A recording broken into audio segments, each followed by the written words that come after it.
I just saw a pile of children's bodies. I opened up Instagram and someone had posted a video of a pile of corpses no older than 5 or 6. 2 of them were younger than my son, who is barely a year old. They were set there because there was no time or ability to have a funeral for them. And almost certainly the space that they were being treated in needed to be used for children who are still fighting for their lives. And the president of my country, a man who's also referred to as the leader of the free world, the most powerful man in the world, wants me to be angry with the person who posted that video instead of the people who murdered those children. He wants me to be angry that the story got out. Not that there was a story in the first place. And why is he wanting me to be angry with the person who posted it?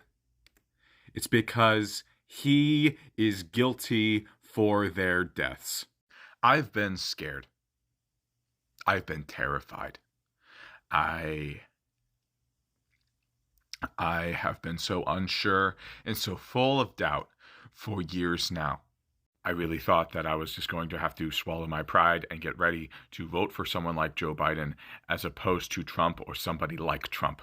But Biden is not just allowing for a world where there is a pile of children's corpses. He is creating the children's corpses through his policies. He is advocating for them. Beyond that, we have seen over and over again that when the president of the United States tells Israel to do something, they do it because they are beholden to us, which means that it does not matter if there is some pretense of sovereignty over Israel. They are the attack dog of the United States in the Middle East, and every single death, every single child's body, all of their blood is on Biden's hands. I forced myself to get over my reservations back in 2020 because Trump was president and Biden was not. And I thought maybe there's a chance that the worst fears I have around a Biden presidency might be exaggerated, because I looked around and I saw the fear on the faces of my friends and family. And I thought, you know what, if I'm worried, that's one thing, but I can vote for them, right? I can vote for them. But my vote has helped create piles of children's corpses. Not only that, but life inside the United States has not gotten any better. Housing insecurity, food insecurity, incredible amounts of crushing debt. It is all there. Poverty rates are increasing constantly. Look, I know. I am a student of history, and I know that when you don't show up, you don't count. And so this isn't even me saying we need to boycott the election. No. And it is certainly not me saying that we need to vote for whatever Zionists the Republicans put in charge. That's not an option either. But we have a year.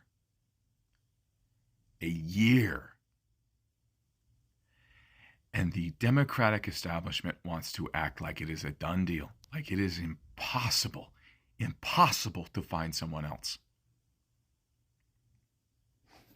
But that's a lie. That is a lie. They may be turning it into functionally a truth through their own intransigence, but it's a lie. It's a lie that the more they push and the more they advocate for, the more they prove this entire American system does not represent the American people. The harder they push this lie, the harder they try and gaslight into believing that the most powerful people in the world just can't do any better, the more they do that, the more each and every one of us needs to be convinced that we need to create alternative systems of power. The Democratic Party has 1 year to put up a viable candidate for presidency. 1 year. And they can do it. They can do it if we make them do it. And if they don't, well, guess what? Every popular uprising throughout all time has required some sort of flashbulb moment, a single event in time that jumpstarts a revolution. These events are almost impossible to plan. But the election of a fascist Zionist who supports genocide, that is just about as close to a flashbulb moment that we can plan ahead for. So every single one of us needs to be organizing so that we can demonstrate what the alternative to not putting up a anti-Zionist candidate is. I can't wait to see who you pick, DNC.